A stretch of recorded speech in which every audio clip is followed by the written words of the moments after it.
by calling you the mother of this house. It's your duty to mentor young first-timers, not to heckle them. Go on. Mr. Speaker, I think Milia has graduated to grandmother. Janet. Anyway, Mr. Speaker, I stand to oppose the Finance Bill 2024. Mr. Speaker, when this bill landed in the House, Mr. Speaker, and it was tabled for the first reading, Mr. Speaker, and I took a copy of it. Mr. Speaker, I said this bill, I'm sure, was not made on earth. It must have been made somewhere else, Mr. Speaker. Because no human being can sit somewhere and craft that kind of bill, Mr. Speaker, for people who live on this earth, Mr. Speaker. Why do I say, Mr. Speaker, so? Mr. Speaker, the bill was attacking a human being from all sides, from his stomach, from his head, from his legs. You cannot move, you cannot eat, you cannot sleep, you cannot travel. That's what the bill was doing, Mr. Speaker. Mr. Speaker, I was asking myself again a question.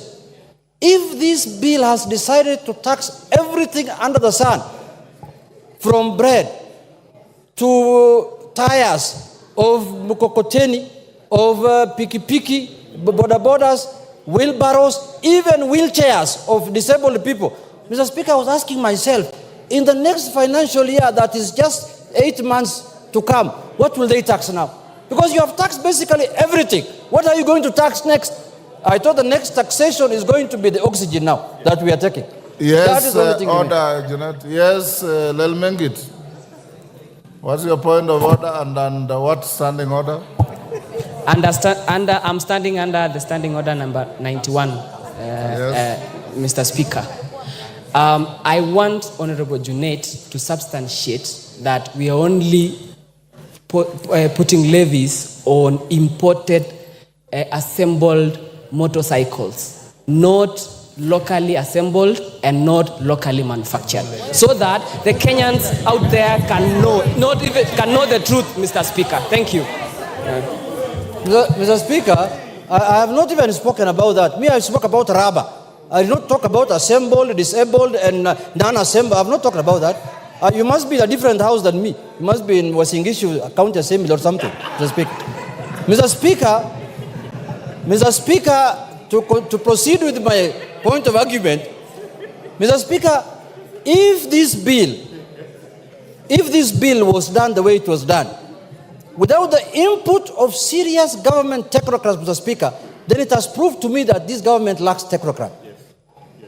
What it has also come to prove is that when we were campaigning, this government said they have a plan. And they put everything that is flowery, that is good in that plan. But I can see now what is happening in this country is to govern this country without a plan. Because there is no plan that can recommend this kind of finance bill, Mr. Speaker, on earth. It is a process now. The process now the government or the regime has entered is to govern without a plan. And I think the people who have been entrusted to develop these bills, to bring it here, those people really want to bring down this government. And it is coming down slowly. And so, I mean too fast.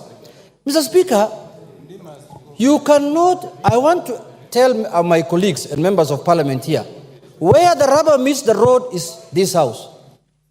The bill can be manufactured anywhere. It can be manufactured inside a bar, inside a hotel, inside your home, but in the end, it has to be passed here. And that is why they say there is no taxation without representation. Now, it is us, members of parliament, who will be held responsible for taxing Kenyans, not the authors of the bill. Those people, they will be found nowhere. The people whose the question will be put to them, as many of that opinion say aye, as many of that opinion say nay, it is us. Today, we have an opportunity to stand with the people of Kenya, to defend the people who elected us. Today, against harsh taxation, against imposing taxation that is going to make them... Mr. Speaker, you are taxing bread, the stomach of someone. You are taxing rubber, the mobility of someone. You are taxing money transfer and money services. People cannot afford anything to buy because the money will be expensive. What else has remained other than death now? Somebody just has to die now. Nothing else has remained. But Mr. Speaker, I want to say this. taxation must be, we know the general principles of taxation, Mr. Speaker. The general principles of taxation are known. Myself, I've interacted with the finance bill now for the 11th or 12th time, Mr. Speaker. The tax must be equitable, must be simple, must be efficient. Now we are, before last financial year and the other year, we were discussing, for example, I-tax. Now today we are coming with E-teams. Tomorrow we shall come with K-tax. Mr. Speaker, how many times are we going to change the process of taxation in this country? We are discussing here economic growth. You want to tell me this kind of bill will enhance economic growth in this country? Is that what you're telling Kenyans? Mr. Speaker, let me say this. Yes, Honorable Junet, there's a point of order from Kamket. Under what standing order? Mr. Speaker, I rise under standing order number 176. And Mr. Speaker, just a moment. The Honorable Junet has spoken very vehemently against the bill. He has powers under standing order number 176. I have read the report of the committee, and there is no dissenting opinion. The members from the minority side have supported this bill. His own members that he, as the minority whip, has nominated to the finance committee. If he is true to his word, can I challenge Mr. Speaker to exercise his powers under standing order number 176 to de-whip those members? Junet. Mr. Speaker, you see, we are now on the plenary of the House. We are not in a finance committee. And the decision of the bill will be made on the floor of this House, not in the committee. But I know where Honorable Kamket is coming from. I know when you collect cattle, you share with everyone. But now this is different, Mr. Speaker. We are in a different scenario. Now we are in the floor of the House, Mr. Speaker. We are not dealing with cattle. But having said, Mr. Speaker, you know, when you are interrupted like this, you lose your thought process, Mr. Speaker. But let me come back to what I was saying. Mr. Speaker, this bill, I can see the committee in their own wisdom have proposed certain changes. That's a step in the right direction, but that's not enough. That's not enough. Because there are more other things that we need to deal with, and we need to bring amendment on them or shoot down the bill in its entirety, in totality. Mr. Speaker, let us be sensitive to the people of Kenya. Now I've lost my time. I can see I'm being told your time is up. Let us be sensitive to the people of Kenya. Because it is the ordinary person who's paying for what we are processing here. It's not us, Mr. Speaker. Mr. Speaker, if we are going to make life difficult, for example, Mr. Speaker, last year we passed a finance bill here, which is a Finance Act of 2023. How much money have we collected using that? We did not reach our targets. Now that is a proof that higher taxation that does not yield to higher revenues, Mr. Speaker. Lower taxation yields to higher revenues. If you make the taxation process easy and simple, and which everyone wants to pay, that is when you will collect money. But when you tax it highly, people will look for ways to evade it, people will look for ways to not to pay it, and that is the norm. It is not all over the world. It is not rocket science. So let us... Is up, Didymus. Your time is up, Junet.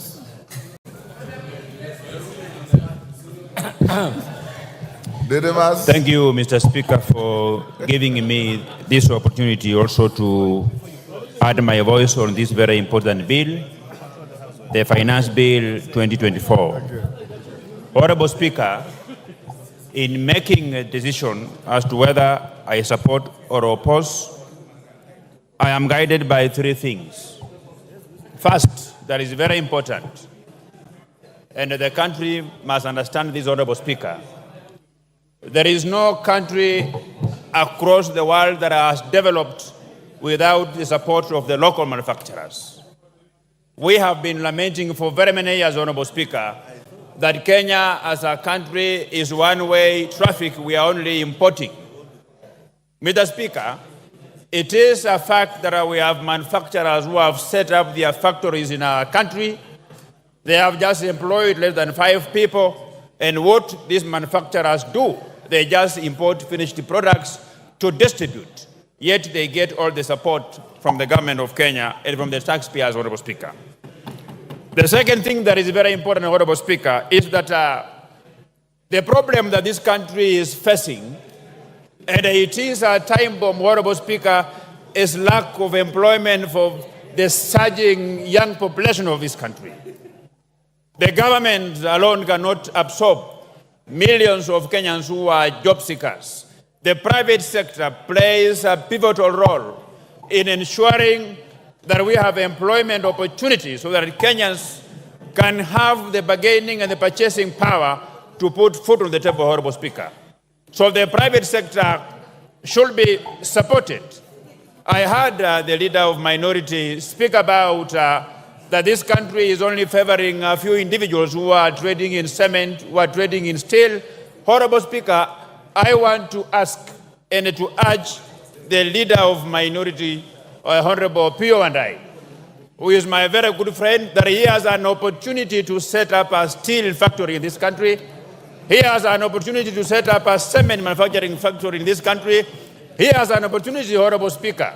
I know that prior to the last general elections, they had so many meetings with the business community of Dubai, business community of Qatar, and Honorable Opio and I, you have got every reason to set up a factory, run it the way you want. You can even say that for you to buy from this factory, you must be wearing a black suit. Nobody will take you to court, Honorable Speaker. The third thing that is very important that made me to support this bill, Honorable Speaker, is because when those proposals were first being debated across the media houses in this country, there are a number of things that came out, and those things were punitive to the Kenyans, Honorable Speaker. These include the tax on motor vehicle, the tax on diapers, sanitary towels, taxes on motorcycles, Honorable Speaker. But we have since engaged, and I have had a robust discussion with the Chair of Finance and Economic Planning. He has assured me that the content of his report will finally make it to the areas that are going to be amended by this House, Honorable Speaker. I have also alive to the fact that as a Member of Parliament for Kimilili, I have the powers to amend this bill. I have the powers to suggest amendments, including the title of the bill, and everywhere that I feel we should change this bill, Honorable Speaker. Honorable Speaker, this bill, read together with the report, and of course also annexed on that level with my intelligence of proposing amendments to make it better, I am convinced that we are going to protect the local manufacturers. Kenya as a country, Honorable Speaker, we have been lagging behind. That even we import toothpicks, something that is made with a very low technology. That we have been importing diapers, something that even Junet Mohammed can set up a diaper manufacturing farm in Migori, Honorable Speaker. So what we are simply saying, we are saying that the rich people of this country, the very many associations that can access funding from banks in this country, that this bill is giving them an opportunity to become entrepreneurs so that they can set up factories that will be able to produce things that have been zero rated, and they will have a competitive edge against those manufacturers who have been importing things in this country, Honorable Speaker. Honorable Speaker, we have had a discussion with the ladies of this country. I have had a discussion with girls and women from my constituency. They have raised concern about the hygiene of diapers that are imported from China. It is from this basis, Honorable Speaker, that we persuaded the Chair of Finance and Economic Planning to persuade this committee that they should consider putting an eco-levy on sanitary towels that are imported from this country while zero rating the locally manufactured one, Honorable Speaker. Honorable Speaker, by passage of this bill, I am convinced, I am energized to look for money and set up a factory in Kimilili, a factory that will produce sanitary towels, a factory that will produce diapers, a factory that will produce toothpicks, Honorable Speaker, a factory that will produce tires, Honorable Speaker. Honorable Speaker, I have listened to the members of the other side vehemently oppose this bill, and they are saying that this bill proposes increase in taxes for tires of even the wheelchairs, for tires of wheelbarrows, for tires of motor vehicles that are used locally by very many people, Honorable Speaker. Honorable Speaker, I don't blame them. You know, reading is not very easy. This finance bill, the report that the chair budget and his team produced is voluminous, Honorable Speaker. And I'm not just blaming them, but because, you know, for you to read, you must be committed. So I challenge them to go down and read the report. And even if the chair of Finance and Economic Planning has proposed those changes that includes zero rating tires, that includes zero rating eggs, that includes, Honorable Speaker, zero rating locally assembled motorcycles, I want to tell this House that we have all the powers to even propose similar proposals, so that by the time when we will be coming here on third reading, then if those proposals will not be put forward by the committee, then each one of us will have the powers to move ahead and come up with those committees, Honorable Speaker. Honorable Speaker, this bill, we have been grappling with the problem of unemployment in this country. There are very many factories in this country, Honorable Speaker. This bill is going to put a stop on people whom I can refer to them as conmen. These are industrialists who set up industries in this country, but they don't manufacture anything. They don't employ anybody. They just employ an accountant who processes things from foreign countries to come here and distribute them. That is why the Finance and Economic Planning Committee was intelligent enough to say locally assembled. So even if you will import parts, you will bring in various parts, but there is evidence that you are assembling, that you require to employ a Kenyan to assist you in assembling, that you require to employ another Kenyan to assist you in cost estimation of those parts.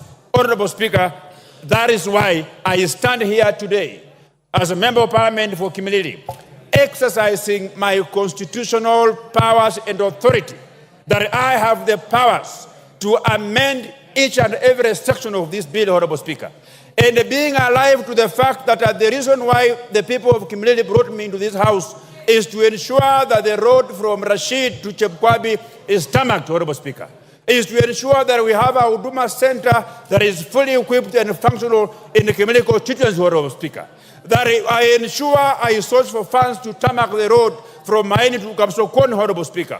For those very reasons, Honorable Speaker, I stand here as a proud Kenyan, as a proud member of Parliament, supporting this bill, and I want to assure the Kenyans who are listening to me that if there is any section of this bill that is further punitive to them, I will bring amendment. You don't throw the baby in the bathwater. For my members of the opposition, Junaid Mohammed, you presided over a regime in the last Parliament that committed serious financial atrocities. You don't speak for Kenyans. The people who speak for Kenyans are the government, are myself. When you speak, the country bleeds. When I speak, the country listens. I thank you, Honorable Speaker, and I support.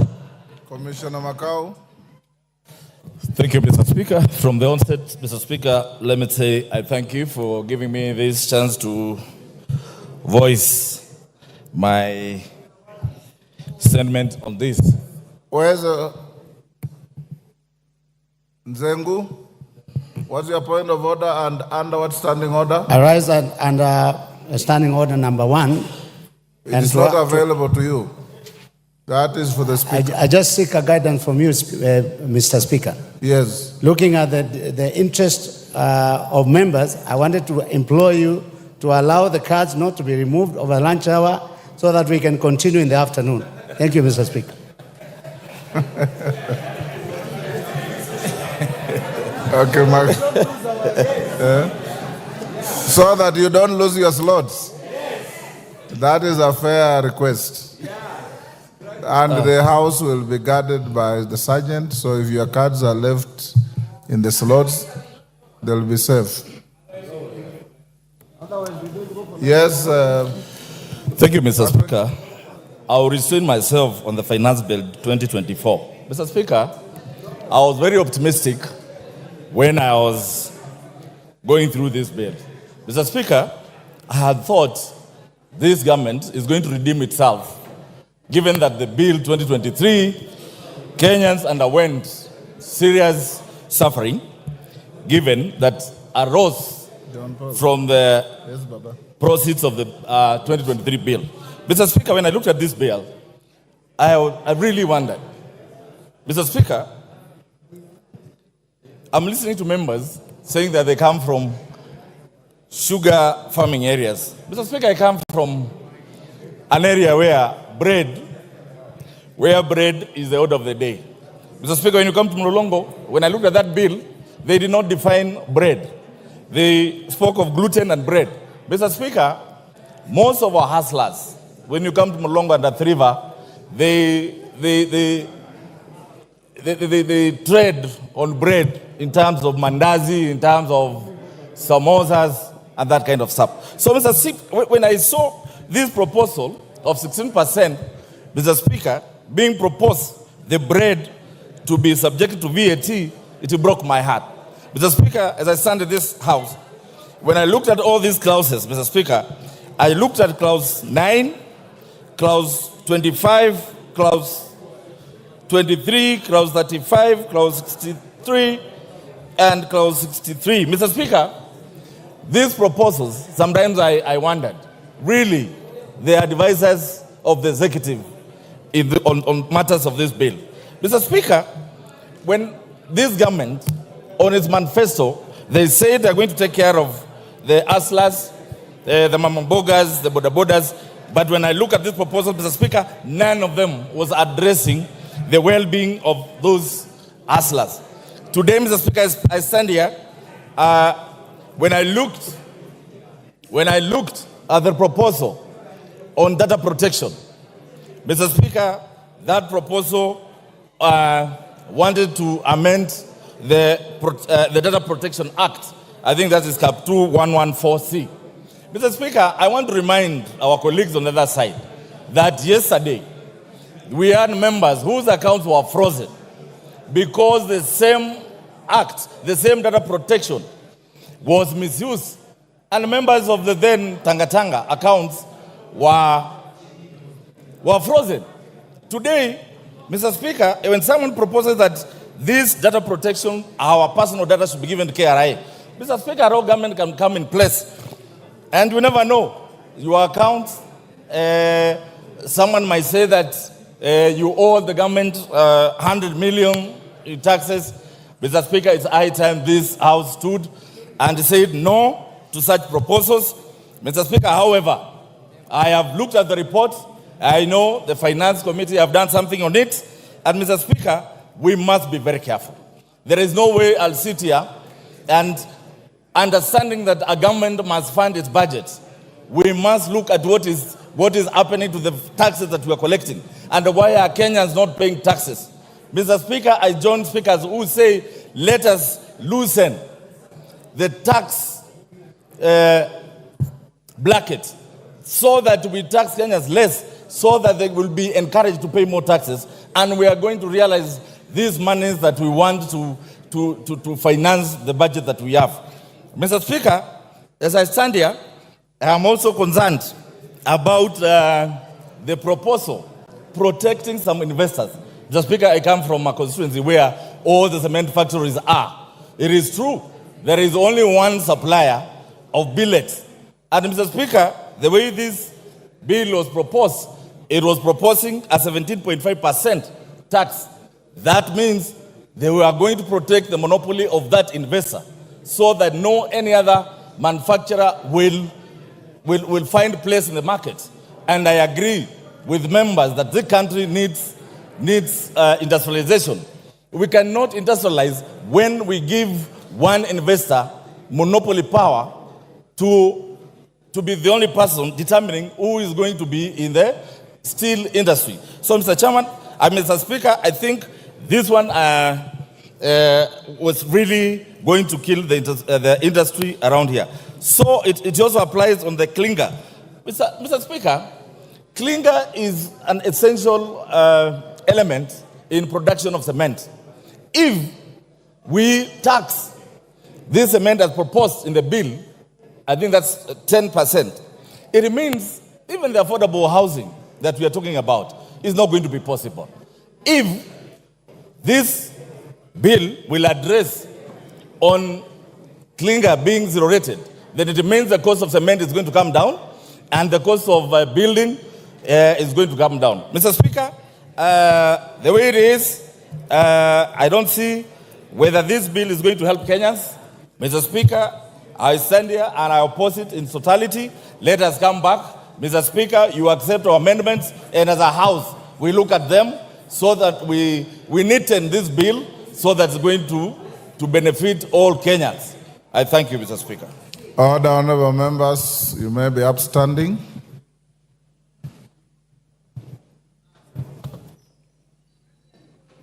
Honorable members, it's now 1 p.m. The House stands adjourned until this afternoon, Wednesday, 19th, 2024, at 2:30 p.m.